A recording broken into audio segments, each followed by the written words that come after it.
Hi, I'm Bridget Price, And I'm Lauren Kemp. and this is Entrepreneurs in Progress. Thanks for joining us today. We're very excited about this episode. We get to talk about ideas and execution. As entrepreneurs, we're constantly coming up with ideas, but sometimes we struggle to bring that idea to life. Lauren and I will discuss our failures to launch and what we've learned about the art of execution. Let's get to it. So, we know that everyone has an idea, right? Ideas are a dime a dozen. Why and how much do ideas actually matter? Why do people get so caught up on their idea in the initial stages? So, I think, as you mentioned, ideas out there are a dime a dozen. The majority of the time, they are not actually original and already exist out in the world. With Cozy Cactus, I'm not the first person ever to come up with a CBD balm. They already exist. It's not original. But the brand and the approach to it is where you try and make the differentiating. But I think people get so hung up on their ideas because they overvalue ideas versus execution. So they put far more weight into how good their idea is and not as much into actually executing and bringing it to market. So, I think ideas matter. You don't want to have a bad idea like that's not going to resonate with people. But I think people place way too much emphasis on their idea, and I think they get so hung up on it because they don't get much further than that idea part. How much do you think ideas matter? I think ideas are important, right? That's usually the first step in the process to launching a service or a product offering. However, I think that I've learned, unfortunately, that ideas come and go. And even though you think your idea is the greatest, there's likely a chance that someone else has already come up with the idea or at least started to execute on it. So you aren't the genius that you think you are. And oftentimes, your brainchild is a brainchild of multiple people, and that's fine. I've learned that along the way. But I think ideas matter because it starts getting your brain to moving. It starts this creative process. It starts helping you decide whether or not you actually really want to embark on solving a problem or an issue. And so ideas are super important. It's literally what's required to get started. But I think that we have to figure out how to get beyond that idea stage and how we can move forward with actually pursuing, resolving, or solving a common problem. And we've talked about how entrepreneurship feels so vulnerable, feels so personal, and I think ideas are along that line because you thought of it, it's a part of you. And people, I think, get very hung up on their ideas sometimes because it feels like it's a part of their identity. It's sometimes hard to separate that. And I don't know if you ever come across, like a situation. It's like the example that comes to my mind right now is I have, my sister-in-law who loves to bake, and that's great. And when she was telling me she was doing a baking class, I was like, oh, like, can I join you? But I was kind of scared because I wasn't sure if she was, some people feel like, oh, baking's my thing. Like, who are you to intrude on, that? And she wasn't like that at all. She's a wonderful Right. person. And she's like, yes, like, come do this with me. And I think that's Yeah. the idea that entrepreneurs could embrace more of is that, like, there's like an abundance mindset and that Yes. Yes. you don't have to feel so tied to like that. And I think what you're pointing out is people are looking for things to define them, right? They're looking yeah. for spaces where they can own, and they'll be the person, oh, Mary, she's the one who has a master's in public administration. You know, she's pursuing her doctorate. And so people get hung up on being the one in their circles, at least, who is doing this thing, right? And so that really speaks to, I think, someone's need or desire to own their own space. And I think that's a conversation for another time with regard to what we do and how, unfortunately, we often get tied to what we do as a basis of who we are. And that's just not the case. So Yes, I totally agree with you. I think they people are concerned about someone kind of encroaching on something that they feel is near and dear to them, and they want to keep that peace. But I'm going to talk about that a little bit later in this conversation. Really, when Hmm. you are an entrepreneur, the land is open. There's so many opportunities, there's so many paths you can go down. You don't need to compete, and you don't need to worry Hmm. about someone coming in and taking over, per se. So, I know you mentioned, Lauren, in the first episode that you initially were concerned. You felt like you were that one idea person. This is my one Hmm. idea that I have. I can't let this, go. How did you evolve beyond that with regard to your entrepreneurial journey and how you view it now? Sure. So I think, when I started to have that fear creep up, I had to do a little bit of reflection and, remind myself, oh, I actually have had other ideas in the past. I just haven't pursued any of them. And I, talk about even as far back as middle school, Lauren having her first, business idea. So it's kind of there. I think the way to, combat that is to start writing down your ideas, keeping track of it, notepad and a Google Doc, whatever, that at least you can get it out of your head and then you can always refer back to it whenever you think, oh, I don't have any ideas. It's like, oh, actually, I've had all these ideas for one reason or another. I didn't pursue it at that point in time, but maybe it's worth revisiting. Maybe it'll spark other ideas. Right. You never know. So I think that sometimes if you're worried that you're not the idea machine, that it can be something that you practice and are more intentional about if you know, I guess if you try, like if Yeah. you're, I think entrepreneurs, there are certain personalities that, they're always looking to solve problems. I think that there are people who don't accept things as the way they are and are looking for things that can be done better. And this is just like a natural curiosity and something that they find fun and enjoyable. And so Yeah. I think that's Yeah. kind of some of the ways that you can generate new ideas if you're afraid you're never going to have one. How do you come up with your ideas or keep them, generating and flowing? Yeah. So when my husband basically pulled me in and I became a Hmm. reluctant entrepreneur, I was inspired by how he constantly came up with ideas and attempts to solve them. For me, I really enjoyed the creative outlet of sorts, being able to conceptualize and think of what issues have I come across that maybe I could help solve. And so that helped me really get my juices flowing. I didn't always think like that. I wasn't always thinking of solving a problem in that type of way where I could sell it essentially. So now it feels second nature, quite honestly, since I've been thinking about ideas for 15 years. A lot of them live in my head, unfortunately.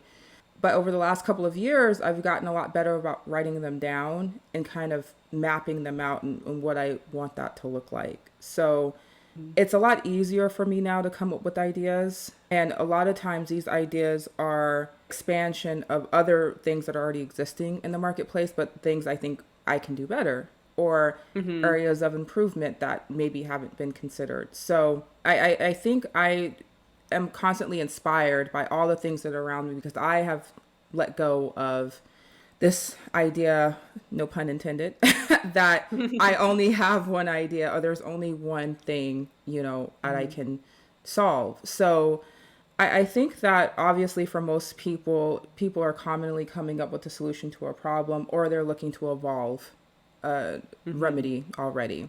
So inventors do this all the time. I learned I had a product idea and it came about from one Saturday evening, way back when. I asked Hmm. my husband, my boyfriend at the time, to make me an appletini.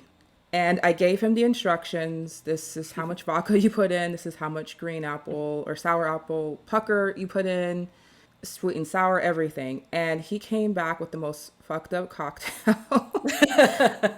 I had ever tasted. It was so heavy in vodka. I was like choking on it. I'm like, oh my God, I can't even I don't drink think he this. meant. I'm like, oh my God, I did not ask for a straight up dry martini. Like, what is this?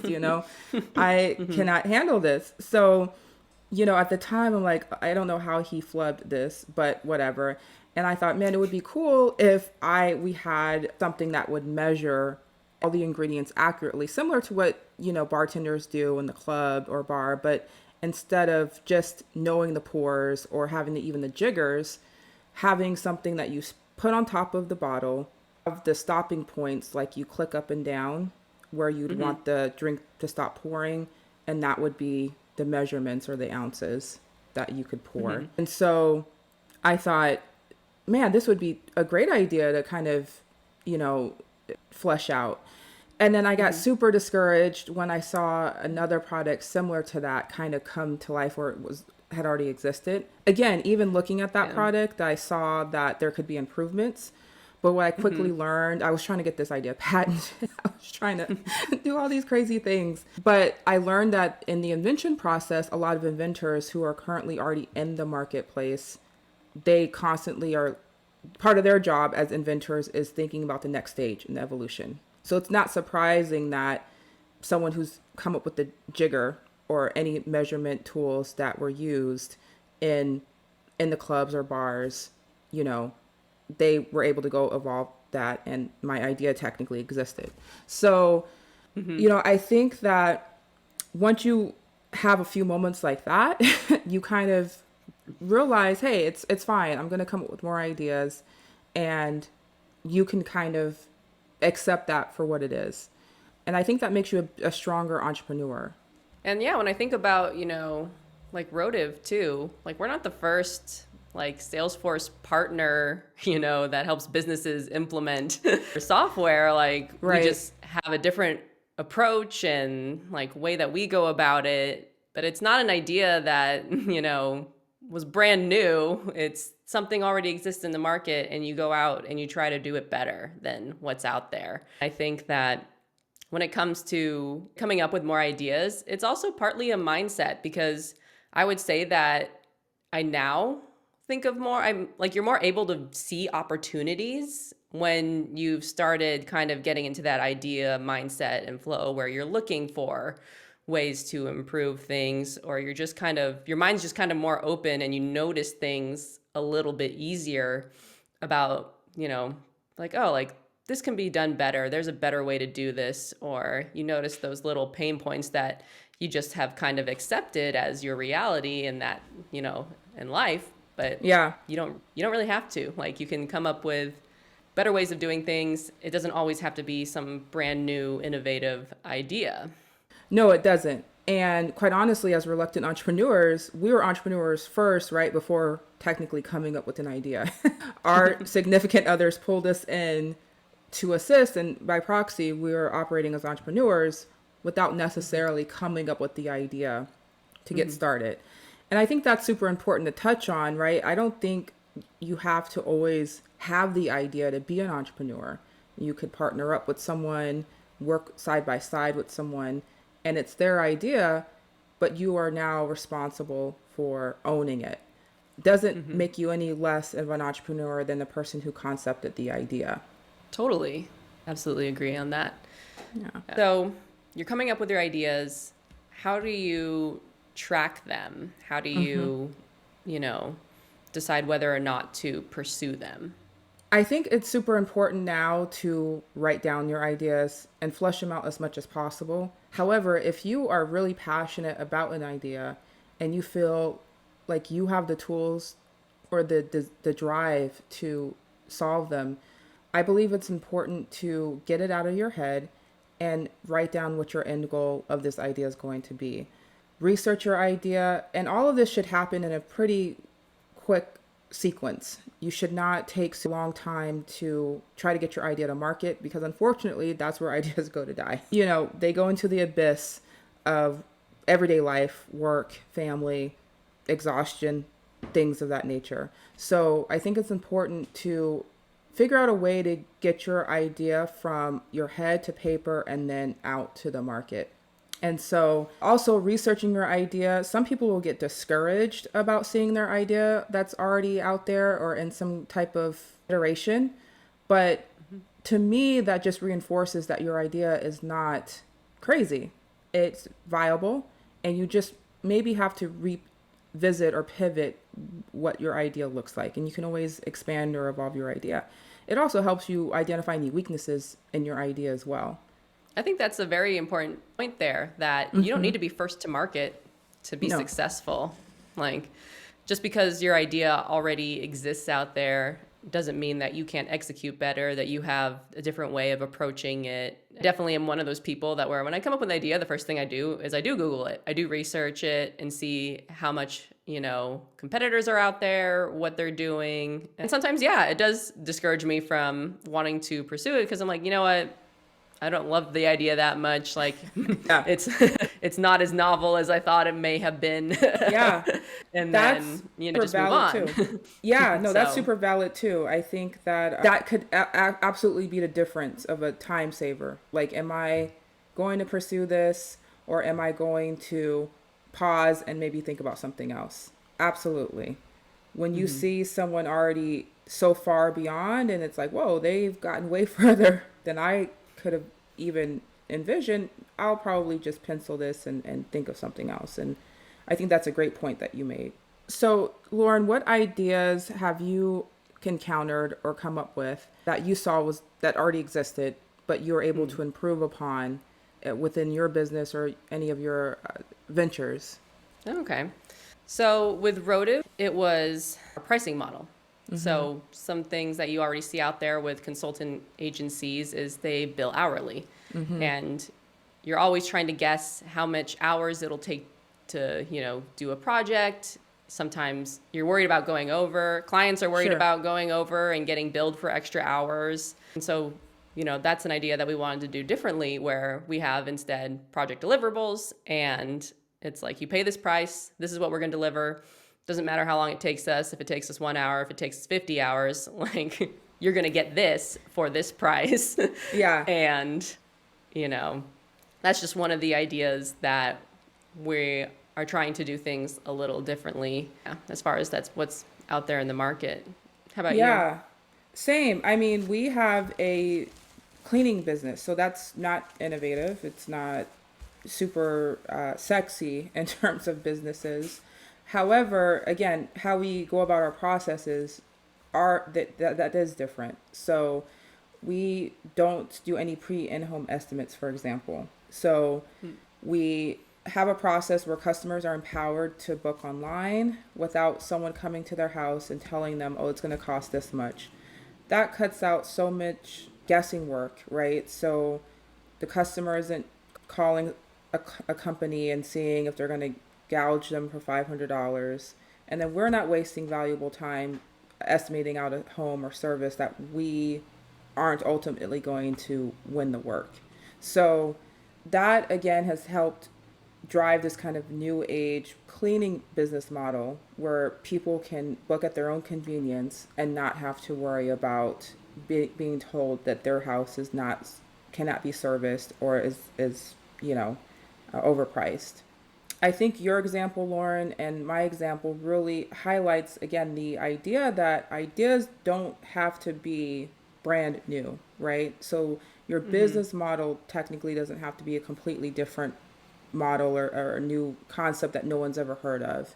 It doesn't have to be this sexy startup, right? Where you found this brand new problem that people haven't figured out to solve. It could be an existing business that is tried and true. We know software businesses do well. And we know there are professional services like house cleaning, landscaping that are evergreen that are going to be needed in the space. So how do you, kind of mark or make your footprint and make it your own? And that goes beyond just brand new idea. It's evolving something and taking something and making your own. Absolutely. Now, with that being said, I will say that part of my hesitance with the cleaning business was that I didn't like that it wasn't sexy, and I was harboring on and hanging on to these really cool ideas that I had, right? And I'll be honest, there was a point in time, every time I've told someone my idea, I was afraid of it being stolen. I was Oh, afraid okay. that someone would say, oh my gosh, that's a really good idea, I wonder if I can do something with it. That didn't Interesting. really happen, but Have you ever been afraid of your ideas being stolen? And if so, what do you think that means? So, Brian and I have talked about this before, and never really afraid of our ideas being stolen. One, because you eventually have to tell people if you want like your product and service to be out there. Like your idea is going to eventually hit the public. You need to tell people about it if you want any business. Like at some point, it's gonna be public knowledge. So, Right. and then number two is, you know, people can be inspired and like that and be like, oh, that's a great idea. Like, I want to jump in and do this too. But they can't copy every single thing you do. Like, or else Right. they'll always be one step behind you. You know, you have the idea, but how you execute could be completely different. There's also, that idea that, there's space in the market. We also just don't feel as tied to our, like, it is not an identity thing. We don't feel like people are encroaching on Mm, our identity. This thing is going to have to be public knowledge anyway if we want it to succeed. right. And our view is okay, like, we're going to out execute you and we're going to come up with more ideas on how to make this idea successful. So, you Yeah. know, I don't know. I'm not as worried, I guess, about Right. that part.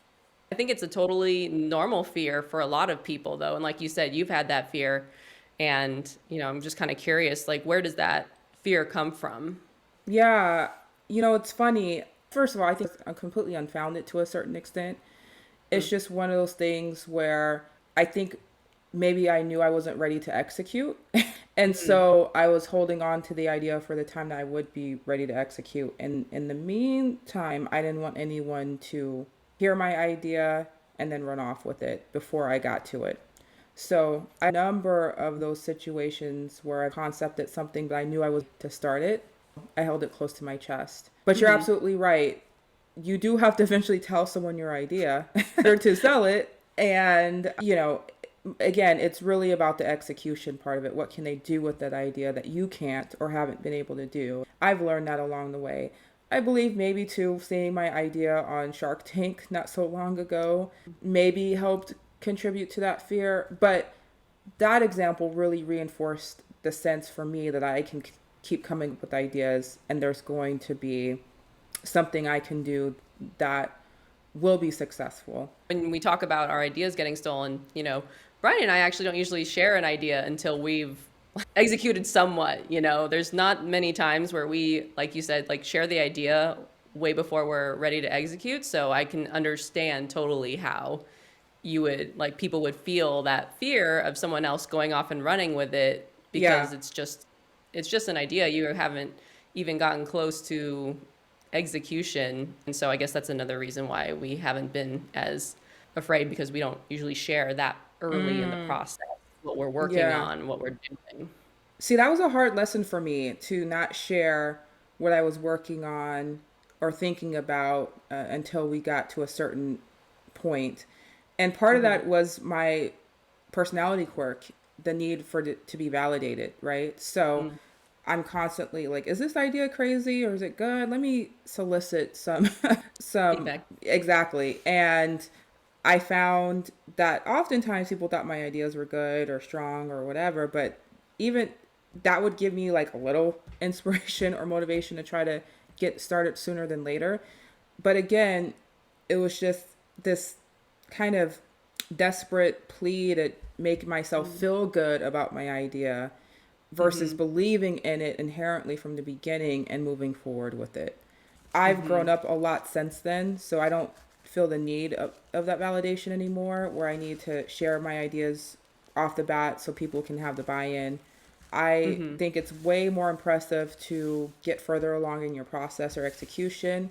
There's no denying that concept anymore because it actually exists, but people can still deny your ideas. And Mm-hmm. so Marks and I have learned to move like that in silence and kind of get something physical, something on the table versus being so quick to share an idea. And Mm-hmm. I think that again, we entrepreneurs were nervous, right? There's that vulnerability like, oh my God, like I'm putting myself out there. Is this a dumb idea? Can I Mm-hmm. do this? And I think some people are quick to share their ideas in hopes that someone can encourage them and continue to motivate them to keep going. But Totally. we're so far in the process now where we feel confident in pursuing things, and it's a lot easier now. And I'll say that to say when you have a moderately successful business or when you have experienced success, it's a lot easier to take that leap of faith and Mm-hmm. pursue other ideas and know that you kind of have the tools to make it work.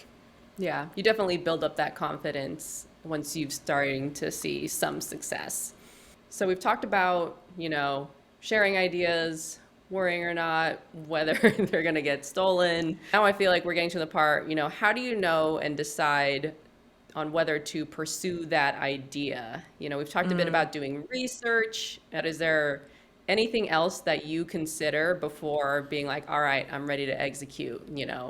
What's what is that right before you get to that execution?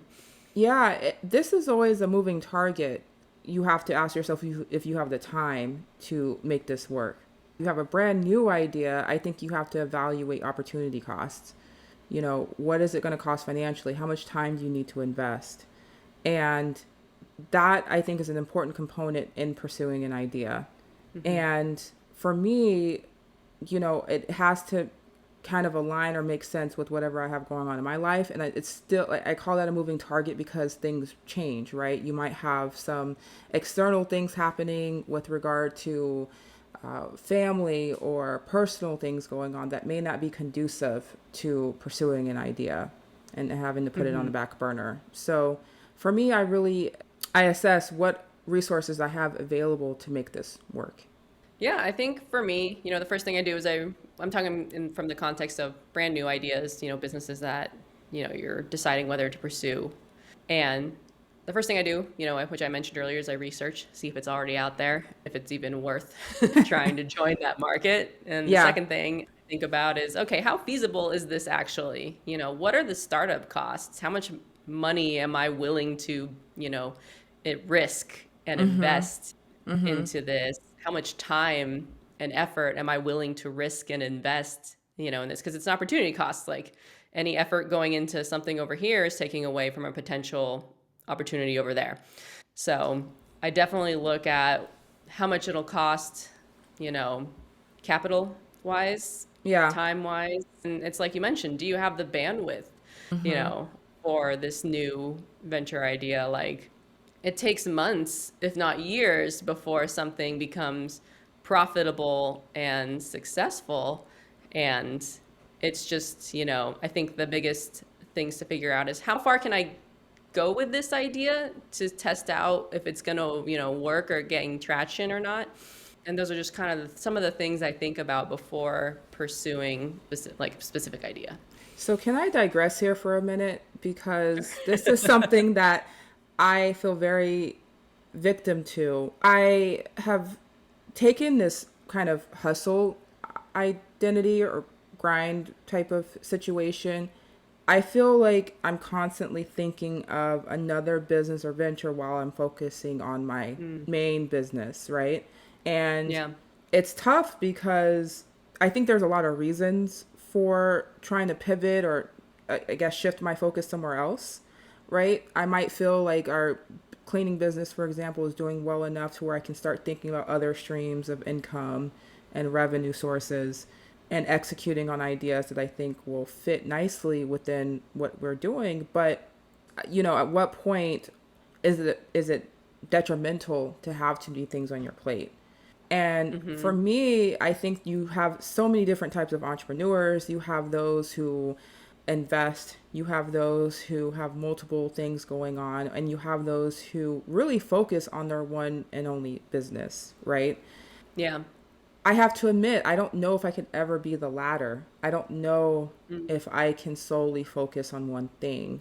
Mm-hmm. And I have to figure out a way to find balance with that because again, you start kind of leading into this dangerous territory of not having enough bandwidth, of stretching yourself too thin, where you're possibly and more than likely compromising the success of your business ideas.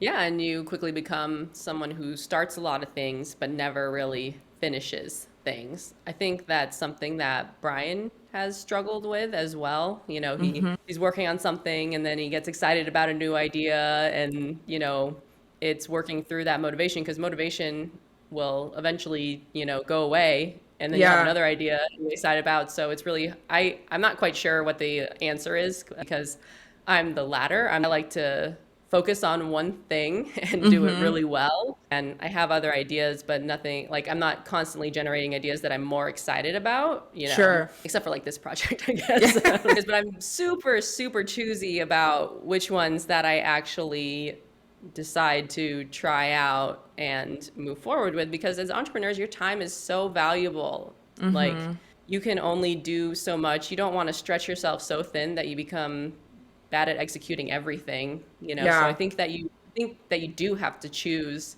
a few things to take priority, because not only is it your ideas and work, there's so much more beyond work that is part of life. There's, yeah. there's so much Like, more to life. there's so much, so many ideas I have to get out to the market and universe. No, I get that. Yeah. And I've struggled so much with that because I am so excited about whatever's going on in the current business. I'm like, yeah, we can do this, and now we can, and I really, to me, it's like, oh my gosh, I have to maybe stay in this for the next 2 to 5 years. Like, I have to really get this to a place where it can run autonomously, where it is just one of my streams of income or revenue. And that's conceptually very hard for me to grasp, because we come from a generation of job hoppers. We come from a generation of dabbling in multiple things. And so having that focus is really tough, especially when I feel like I'm happy I've been able to rewire my brain and come up with all of these ideas, but it's almost like a blessing and a curse. I keep Yeah. coming up with things that I want to pursue, and I can't zero in on something that is currently working, and growing that to a place where, I'll be essentially okay for years to come. I think that, I mean, possibly you just put a pin in it for later. Like, Yeah. you can only do so much. You can only work on so many different things. So for entrepreneurs who just have all the ideas that they're excited about, Like me. I mean, yeah, like, it's like, I think you definitely stick with what's working, and then I think you have to like slowly venture out and try each idea. You can't try, I don't think you can do all of them at once. I think that you can start branching out and trying, different things a little bit here, a little bit there. I don't know. Yeah. That's just, it's No, not. it's a learning process, and with our most recent business, I've been able to do that. I see the growth. I see how far we've come in just 3 years, and it's like, wow, when you kind of stay the course and focus, there are so many other possibilities and so many other things you can do. And in fact, you know, I'm not sure if this is the case with Brian at the moment, but even seeing our success now, it only adds to that that drive and motivation to start something else. Because now I feel like, okay, we figured it out. We figured out that piece of the puzzle that was missing for so many years. I think this does segue nicely into execution. So we've talked about ideas, when to pursue it. Now it's actually time to execute. And so to start out, Bridget, how much does execution matter? Oh my God, it makes all the difference between an idea and business, and you can come up and be an idea machine. You could work in a think tank, but if nothing actually sees the light of day, can you call yourself an entrepreneur? I don't think you can. And I believe that sometimes we have that idea high, and we are so excited just talking about ideas, to sharing with friends or people in our circles who are entrepreneurs, and they're kind of giving you the green light, and you're still stuck, you know, at red, and you don't know how to move forward. And I think that sometimes for certain people, coming with the ideas or coming up with a new solution is just really what they like to do. Yeah. They don't like to actually execute. But without execution, again, you don't have anything. and trust and believe if you have an idea, someone else already has that idea. And chances are they've already decided to move on it. So for me, I've learned I can have all the great ideas in the world, and I feel like I do. But if I don't, hit the pedal, it's doesn't it really actually doesn't exist. I agree. When I talk about with Brian, we think that it's 90% execution, 10% idea, because, you don't want necessarily like a shit idea, but Right, right. like an idea without execution is nothing. Like there is nothing there. You can talk about your idea and how brilliant it is all damn day. It will not matter if you don't do shit about it. People get so, get back to that whole people getting so tied to their ideas, and then they actually comes time to execute. Like that's what matters more. People Yeah. overestimate the value of their idea and underestimate the value of execution. And it's like you said, an idea will only be an idea unless there's execution. There will be nothing to show for it. Yeah. So, I totally agree. as we say, execution matters. Why is it so hard to execute and to launch and to just get started? I feel attacked. I'm joking. I don't No, think you're alone. no, I know. It's just, I'm really honest. It's just been so hard to execute because, for one, I've struggled with believing that I was an entrepreneur. I've struggled with even that title. I've struggled with owning it, really. And that's why I've always had that shield of protection behind full-time jobs.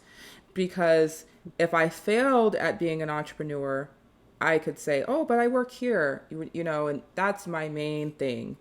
And I think that it's so hard to execute because you get overwhelmed.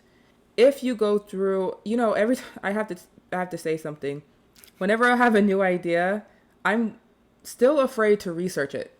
Even though I know that if it is out there somewhere in the universe, it just means that it's viable. It means there's space. It means that there's healthy competition. But I'm still scared to research it because I don't want to see someone just killing it and doing Yeah. The something. comparison comes in and it's overwhelming. Like you're like, oh man, you're Yeah, so far ahead of me. Like, exactly. Like, how do I even get started? But we know, like, again, we're in a cleaning business. How many cleaning businesses existed before us? How many come after us, right? Something about that mind fuck that is like, yo, can I really do this right now? I don't know. But yeah, I think it's hard to execute because you're overwhelmed. And I think we unfortunately fall victim to that idea high motivation and inspiration, right? That is very fleeting. And when we really start parsing out what is required to do the work, we're afraid to do the work. you well, know, it's so much work because there's so many different aspects to running a business that you don't even realize when you're, a new entrepreneur, all the different things that you have to take care of is way more than anything you've had to cover in a corporate job where you only really need to be specialized in one specific thing. You realize, oh my gosh, there's so many other things. I joke about like our team is, hi, I'm Lauren from legal. Hi, I'm Lauren from marketing. Hi, I'm Lauren from HR. Hi, I'm Lauren from customer service. Hi, I'm Lauren from operations and finance. Like, that's what it's like. You have to know all those things. You are all those things, and it's overwhelming. that is so funny. You're better than me, girl, because I use different aliases, okay? Hi, I'm Sarah. Hi, this Yeah, is you Mel-. got aliases for the, PR at Rhoda, ops at Rhoda. Absolutely, in the beginning, HR. HR, but it's me. Absolutely. You have to wear so many different hats. But then you have to front like you are a real deal operating, right? Like you have your shit Yeah. together. When in reality, Yeah. you're bootstrapping everything. And that is overwhelming. Like, how the hell am I going to do all of this? And then you're right. Quite honestly, even without having something like our cleaning business, you don't even realize all the nuances and things that go in and out of a business. Again, when I thought about running a business, I didn't think about human resources. I didn't think Hmm. about our all of our accounting tools. You're thinking about how to get your idea, product, service offering, whatever it is, to the masses and getting money generated as a result of that. You're not thinking about everything else. And so when you start doing the research and you start doing the digging and you start seeing all the work that is required, you're like, "Ooh, I don't know about this." Yeah, that's enough to deter you from pursuing an idea. And I think the hardest part for me is not the getting started. And I mean there is the overwhelm. There's the overwhelm of the comparison of, okay, there's a lot of people out there already much further along killing it. I think once I get to the point where it's like, okay, we have our shit together, we're ready to launch. That's one of the hardest parts for me. Is it's like, okay, here we go again, putting ourselves out there. Like, you still get that anxiety, like, oh, I'm gonna tell everybody about this thing and I might fail very publicly again. And I know you and I were talking about how, like, we were nervous to announce this podcast. Like, it gets easier, I will say, like, Yes, after you, it does. After you take launch that jump. yeah, after you do it a couple times, like, it was a lot easier to hit, send on the little post that tells people that this is what we're doing now. But there's still Yeah. some anxiety there. I just want to share this story. So I remember for Cozy Cactus, we're ready to launch. Actually, we weren't ready to launch in my mind. I was like, we have a janky ass product with a Oh janky ass no. website. I wasn't proud of it. Like, Oh, I was what? like, Are you this is not my serious? vision. Yeah, the very first Oh. iteration. So I don't know if you remember version 1, but I It was was not happy I with it. yes, I do. Oh no, I did not know that. Oh yeah, I was so embarrassed by it. And Brian was just like, kept pushing me. He's like, no, you just got to ship it. You got to start getting it out there. You got to start getting feedback. We'll iterate. We'll come up with version 2, version 3. And where it is now, I am actually proud of. But the first iteration, I was just like, I can't share this with the world. This is not good enough. And meanwhile, Brian's like, ship it, ship it, ship it. It's out there. And I'm like, okay. And then when the time came for Rotiv, for him to tell people that he was launching Rotiv, he was like, "Oh my gosh, I don't want Aw. to ship it." Like, Paralyzed because with fear. but like it made me happy because it's like, okay, now you understand. Like, Exactly. everybody, even Brian, I imagine Marcus even. Yeah, no, Marcus has had those moments too where it's like, okay, I do not want to share this to everyone with everyone at this time, but I have no choice. I'm going to. And I think that's why we touched, on reactions from family and friends, like just having very few expectations about, their responses and everything. But still, even beyond friends and family, you're still putting yourself out in the universe, right? Former Yeah. coworkers, former colleagues or peers or whatever, you're like, oh my God, like they're seeing me do another thing. I think that the majority of entrepreneurs experience that anxiety when they're sharing, a new thing out in the world, whether it's the first time or the 5th time or the 15th time, Yeah. you're not alone. It's a little bit easier, but sometimes it doesn't. And it's just kind of always there so far. Girl, I want to kind of move quietly and then maybe have people see me on Shark Tank or something. Oh, there she is. Well, that's the thing. Like, it's a tough balance because if you don't tell anybody about your idea, it's harder to get it out there and gain traction. Like, I think a lot of people don't want to share their ideas, and I think that you can build them without, sharing them with your immediate network. But I think that it helps to lean on your network. It helps to share it with people, even though you have that fear of judgment. Because what I found is that, you usually get some support. People who are judging you and negative don't usually do it to your face. So That could is be very true. Very but true. then you get that positive feedback from the people who do go out of their way and say nice things to you. And that is very, helpful with the confidence boost. And Yeah. there probably are people judging you out there, but they're not gonna like say Publicly do it. that to you. Yeah, So, absolutely. That's a great point. Despite where you are, what you've done, it is nerve-wracking. And I didn't know that you felt that concern around the first iteration of Cozy Cactus. I couldn't tell. oh yeah, Yeah. I was not happy, but I also was listening to Brian. I was like, I'm pretty sure you're right, so I'm gonna do this. And it ended up, I think it was the right thing to do. I think that we were able to get feedback from people, and I think in the end it was the right thing to do. Now, not everybody wants to launch a product before it's fully ready, and that's like, you don't want to do that in every single case, but I think in general, when it comes to execution and launching, the earlier the better. Get that feedback, make your iterations, your different versions, and try to learn along the way. Like if we had waited until we were perfect at this to launch, like we would still be waiting. Yeah. Like I'm So still did learning how to edit. We're still learning how to talk. We're still Yeah, figuring you're out absolutely audio right. issues. Yeah, Like, I was figuring out video people for a minute. My yeah. MacBook camera was not the best. Here I am looking a lot more clear than I did in the first few episodes. Yeah, you're absolutely right. I mean, did Brian's push to get it shipped just help you just kind of put yourself out there, put Cozy Cactus out there? And if it wasn't for him, would you have proceeded?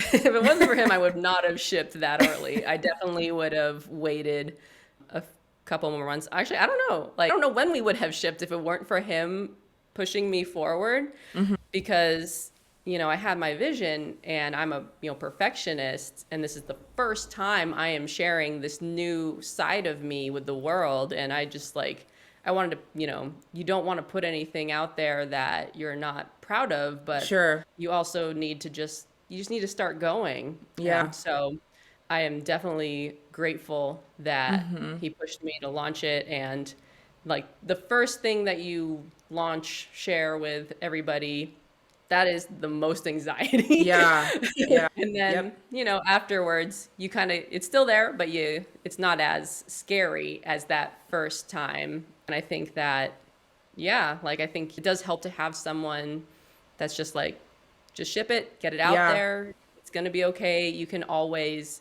iterate and get better and figure it out as you go. Because I think also people are worried like, oh, it's not a great product. Like, I don't want everyone's first impression of me to be this product or service or business. But you're usually not going to have the problem when you first launch of like everyone flooding Right. your Right. Right. website, knocking down your door, wanting all the things. Like you usually do kind of fail and grow obscurely for a bit until you know, learn, grow, figure things out, and then you gain more traction, and then more and more people start to notice you. So it's different. I think we talked about last night. It's different when like you're a celebrity or you have a big Yeah. audience already.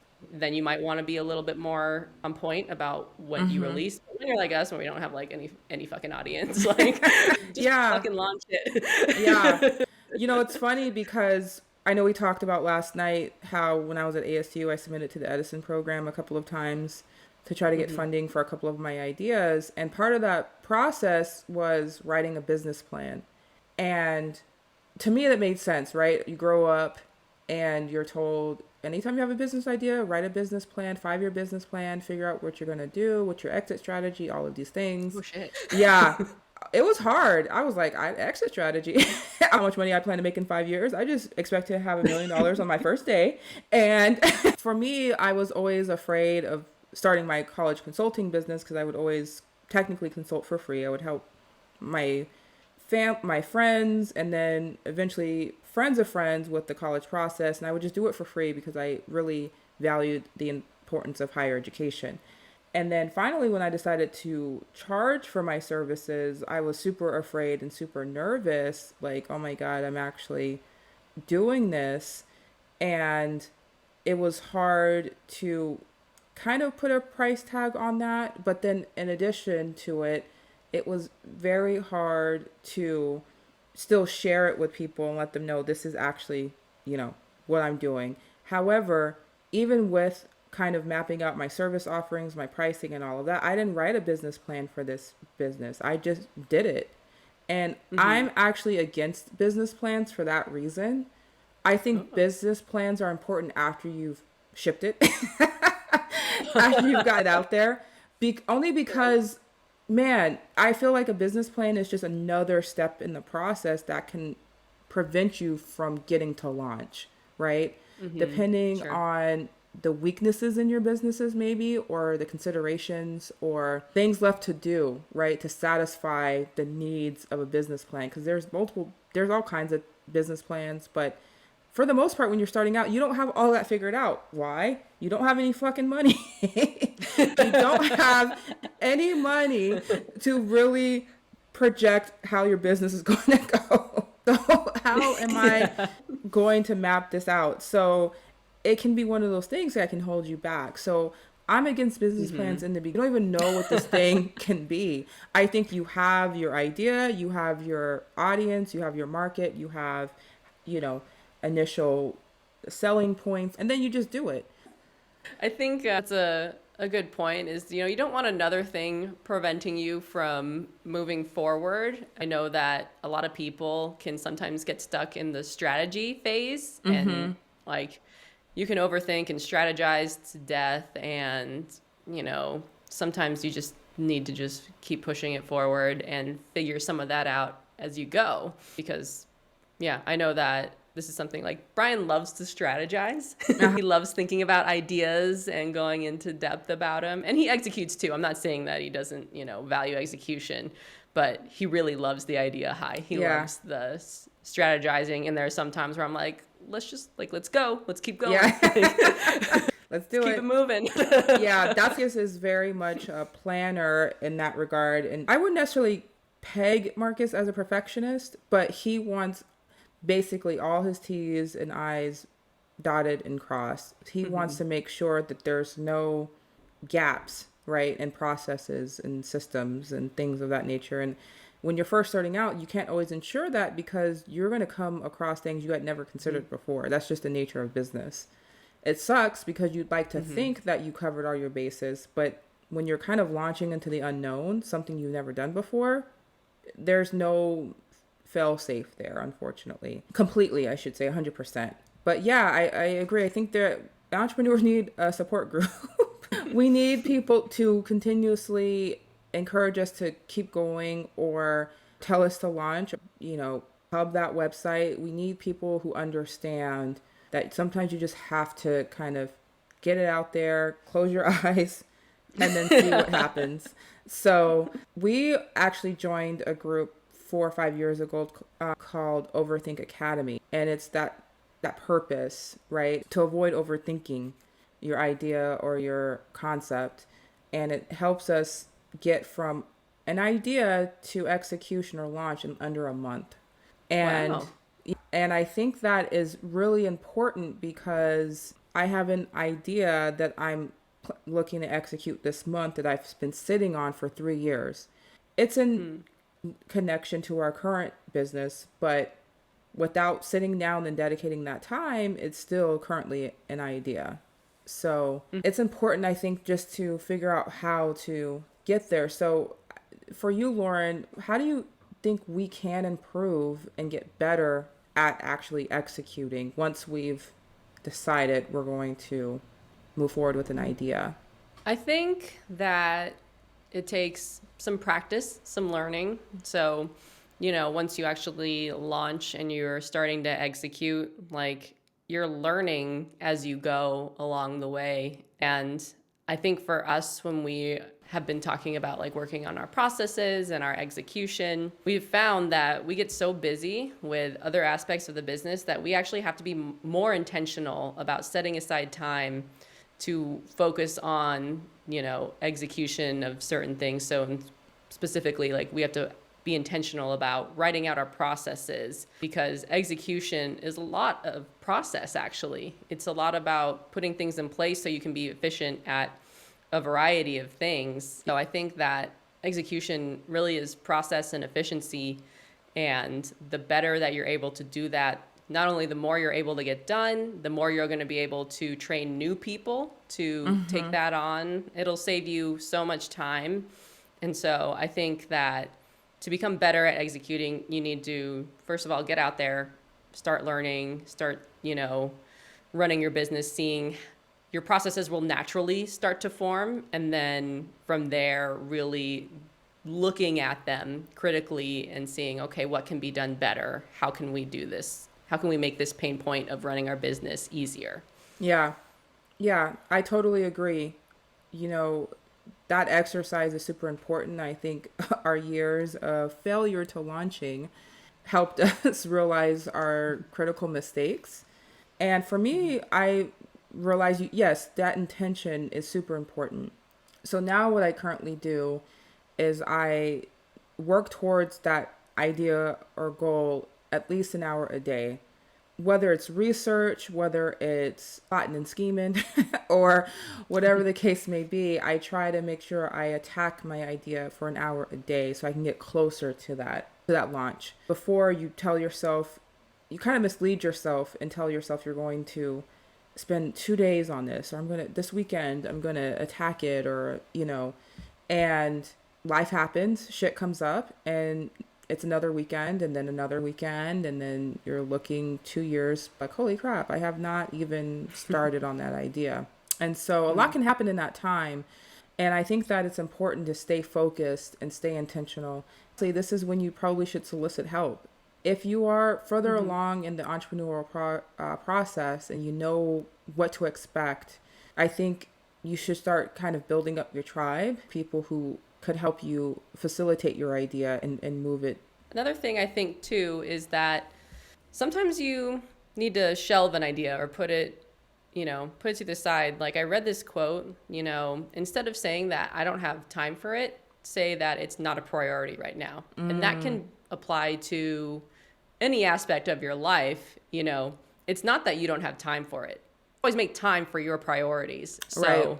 if there's an idea, and we talked about all the other things that prevent you from like going and executing, but one of those things might be, hey, it might not be a priority right now, and that's okay. And I think accepting that and not making it a failure or like a moral failing on your part or anything like that, like I think it's definitely great that you mentioned Overthink Academy or a group to help you push through and launch if that's something that is really important to you. But sometimes maybe it's not as big a priority as you thought it was at that moment in time.